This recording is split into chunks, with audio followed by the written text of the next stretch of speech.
In our last video within the SwiftData course, we actually took a look at how we could improve our dynamic filtering. Now let's look at how we can improve our sorting by adding in some dynamic sorting to our app. I'm actually built on top of the last video, which you should definitely check out and see how easy it is to sort data efficiently. Let's get this money. So in our last video, we actually saw how to use, filter and dynamic filter and whatnot. In this one, we're actually going to take it a step further and see how we can do dynamic sorting, which, to be honest with you, with what we did in the last one, it's kind of easy, man. We're just building on top of stuff and following the same architecture because, I got you like that. I look after y'all. So if you look at our app here, I don't know if you realize this, but if I just run this in the preview, we actually have a picker at the top right hand side, which has a bunch of options once the preview builds. So you can see here that if I go to my to-do group view and we just look at the preview, we've got a little picker here. Now, right now, if we select this, nothing's actually going to happen. It is maintaining state, but it's not doing anything. So how do we use this? Well, what we want to do is on our item query config, just like we have a function for filter, we actually want to have a new function as well now for sorting. If you go to our query item view, if you look at our initializer here for query, there's actually another option here called sort, and it actually takes in a sort descriptor. So we're going to create a new function here on our sort options here. And depending on when this changes, we're going to copy a similar type of tactic where we update the state and then refresh the view that you see on the screen here. So on our sort options, we're going to create an extension like we have here, but this time we're going to create a function called sort. So now we need to copy what we've done here with our switch, and based on the, case it is itself, we're going to essentially put in a different type of sort descriptor. So I'm gonna type this out and break it down.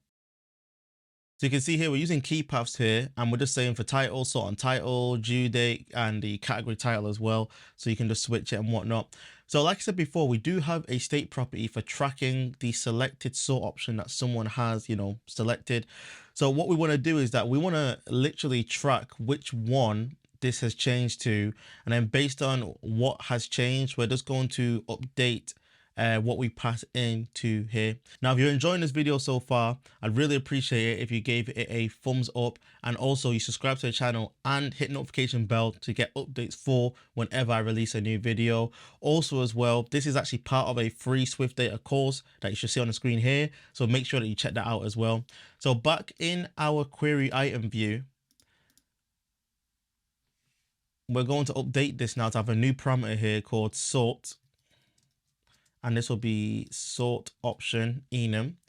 And on the actual query, there's a property called sort, so we can actually just pass in this like so.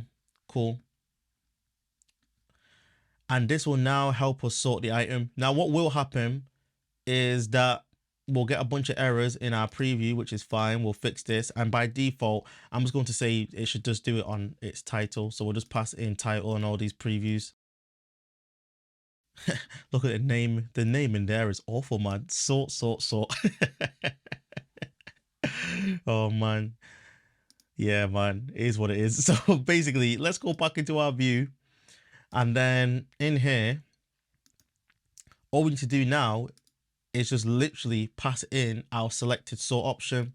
So what should happen is, because this is a state property already and we don't really need to update any associated values in the enum, we should be able to just see this change and re-render the view regardless.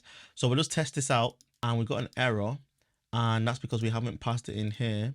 So we'll say on the groups view, by default, we'll just sort it based on its title. You could add a picker onto the group to do groups view, but just for the sake of the sizes, the length of this video, we'll just hard code it now to just always be title. So if I go to all, you'll now see that we have this. And if I was to now change this to date, you'll see that this changes. So it's now being, sorted based on the date.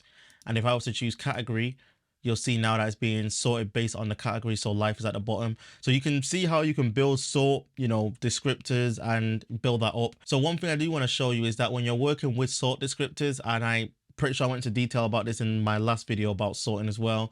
If we just look at our sort descriptors that we, built before. What you can do is, because this is actually an array, you could actually have multiple sort descriptors if you wanted to.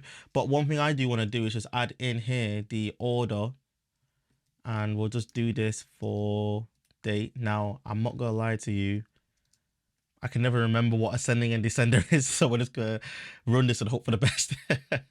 So let's go here, and we just said that we want to our date to be, you know, sorted in reverse order. So if I go to all and then we choose date, you'll see that it's not having an effect because it's already in reverse order. It must be. But if I have to change this to forward and then run it this time,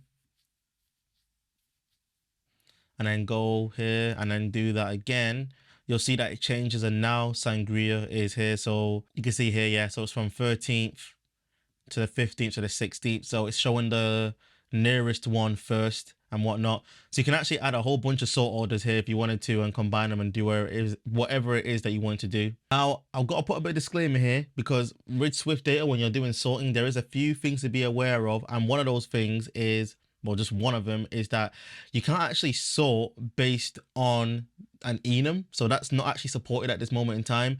If you want to use enums, you have to basically use the raw value itself. So if it was an int or string, so you can't use the actual enum itself. Another thing to be aware of is you can't sort on any models that have transformable properties. If you do that, your app will actually crash. So that's something to be aware of as well. And you can't animate the differences when you're sorting. And the reason why is because when we're doing the sorting, it's actually technically recreating a new view every time. So it's not doing a diffing where it's comparing the differences. So that's just something that you want to keep in mind. Other than that, it still works. So if you enjoy my content, if you enjoy this video, I actually do have a SwiftData playlist, like I said, that you can actually check out. Other than that, that's everything from me. I'll catch you all in a bit. Deuces.